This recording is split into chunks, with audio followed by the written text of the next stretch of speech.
I'm Dean Jones, I'm a toolmaker at Brandauer.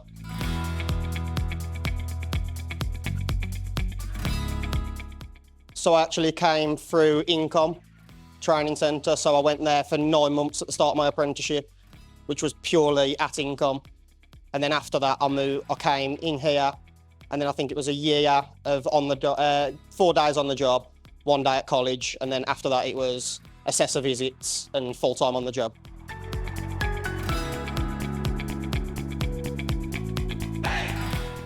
I just had an interest in it from young. I was always preferred to be hands-on rather than an academic role, like more of an office role.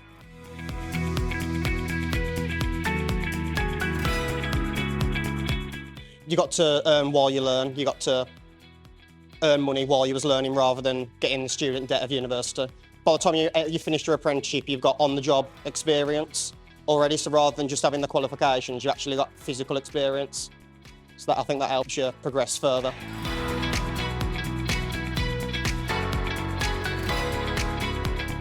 It was actually through Ollie.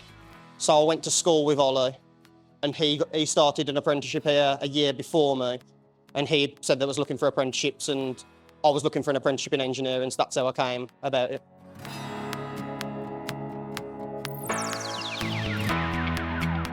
I'd say it's definitely worth doing. Yeah, it's like I said, you earn while you learn. You learn off people that have worked in the actual industry, and yeah, I think it's a good move.